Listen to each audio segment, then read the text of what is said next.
Hey guys, it's Brian. Welcome back to my channel. I haven't made a video in a month. But anyway, yes, welcome back to my channel.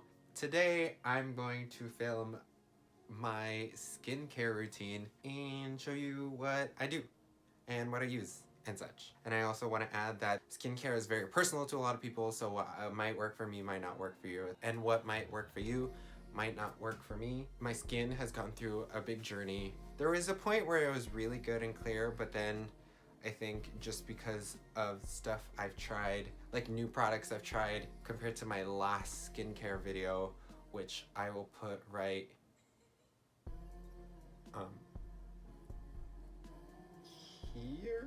A lot of things have changed since then because I realized I was using so many actives like salicylic acid and glycolic acid and like benzoyl peroxide and retinols and all and vitamin C and stuff.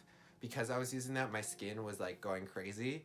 But now that I've mostly focused on moisturizing and having only one or two actives, not working at the same time but working differently, I've noticed now my skin has gotten a lot better.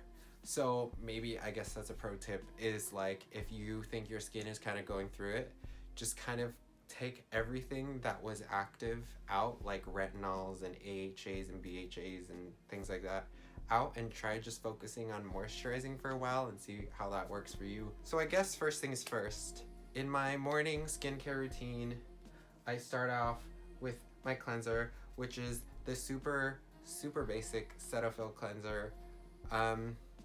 You can get this pretty much anywhere. There's nothing high-end at all, really, in my skincare routine. I use my Cetaphil, but I use it without water because I just feel like it works better that way. So I squirt 2 pumps and then just wash my face with it. Sometimes I do use it with water when I can feel my skin being a little more raw and sensitive. So I use it with water just to keep it milder. It's very basic and it's non-comedogenic and it's pretty non-irritating for a lot of people, so I find that it works with a lot of skin types. So I honestly would recommend this cleanser. I used to use the Milky Jelly cleanser and it worked really well, but it's expensive and I just use this instead. It's basically the same thing. It looks a little suspicious if you've used it before. After I wash it off and towel dry, I use this, which is the Thayer's Witch Hazel, but I use the rose one. I use this as my toner because I've always wanted to try the Fresh Rose Petal Toner, but that is also expensive, so I use this instead. I want to try it out one day because I hear it does wonders for hydration and stuff. There's also a lavender and a cucumber version, and also like the normal unscented. I haven't tried the other ones, but I just like rose, so I just tend to stick with this. I just put it on a cotton pad. So after toner, depending on the day, I either go in with clindamycin and benzoyl peroxide or L-ascorbic acid. I don't use both at the same time. I used to use this exclusively, but then I realized it's kind of drying my face, so I only use this once a week depending on what my skin's like. With the L-ascorbic acid, I use this every other day. I feel like it's helped my skin a lot in texture-wise and clearing and lightening up a lot of my scars. If you didn't know, L-ascorbic acid is a derivative of vitamin C, and it's a powder, and I just usually mix it in with a lotion or a serum or something, and then I just put it on my face. This is the Ordinary's L-ascorbic powder, and this is the one I use the most, and this is really the only one I use.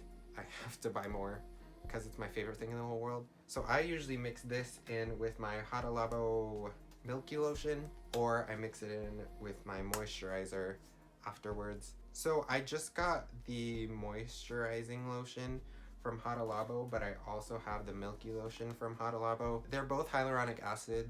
They have hyaluronic acid in them.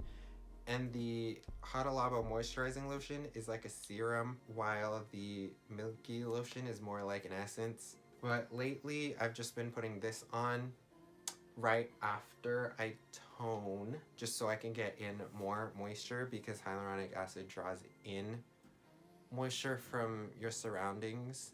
And I would specifically use this like right after you shower when it's kind of steamy still in there, so it can grab as much moisture from the air as possible. Hada Labo Hyaluronic Milky Lotion and I mix in my vitamin C powder with it and then put it directly on my face. And I really like it. I find that it really hydrates my skin on days when my skin really needs it.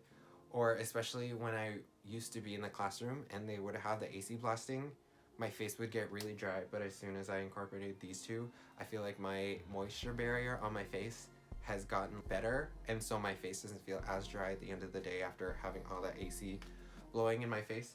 So next up, after I've applied my serums and stuff, I go in with my CeraVe Daily Moisturizing Lotion.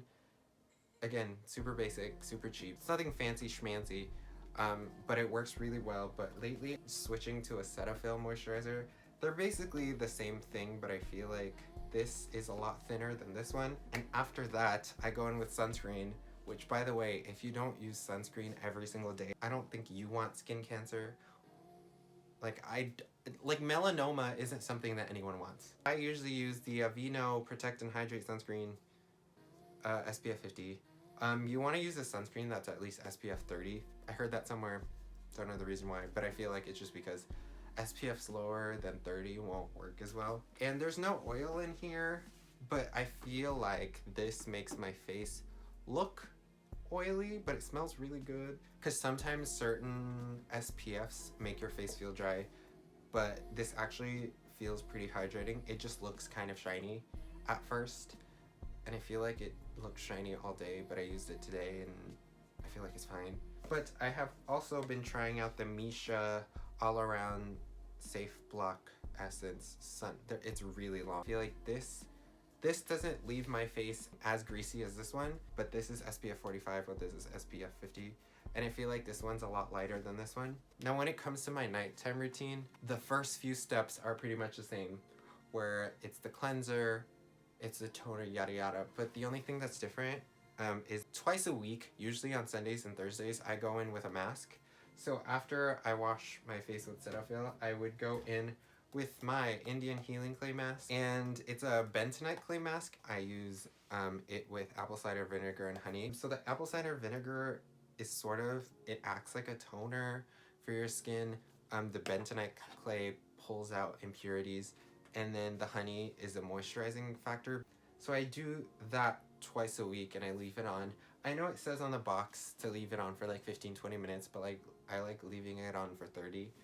Because my skin is oily, I feel like I can tolerate it more. But I know my friend Melissa, she has dry skin and we leave it on for 30 minutes and she's fine with it too. But I think it's mostly because we add the honey in it. And right after my clay mask, I usually go in with a sheet mask to sort of rebalance my skin out and just add some moisture back in. And I use the I Do Care See the Light Purifying Vitamin C Mask. When I tell you this is the best mask on earth, it really is the best mask on earth. It's like $3 and you can get it at Ulta. It says vitamin C and tea tree in it, so it kind of works double time for your skin. So tea tree just kills any bacteria that's left, and the vitamin C is an antioxidant and also brightens and stuff. It's just a good mask. So after my clay mask, that's when I would tone and use my serum and my essence and then put the mask over that. And then I go in with my vitamin C mixed with my moisturizer. But after that, I use rose hip oil to sort of lock in the moisture. I used to use tamanu oil, but I didn't feel like it did that much for me. But I've also watched videos, again on YouTube, where people have talked about rose hip oil. So I tried it and I feel like this works better for my skin than tamanu oil does. And then I also put it in my eyebrows just to grow them out. As you can see, my eyebrows are really bushy now. And I feel like using that. I even sometimes use just normal Vaseline with like just a throwaway toothbrush so I can just brush through all the product in to make sure every hair and strand gets coated. But on days that I don't mask, I use my tretinoin cream, which is also known as Retin-A. I also got this from my dermatologist, but I know that there are a lot of retinols on the market that are over the counter. The difference between retinols and Retin-A is that this is obviously a lot more concentrated.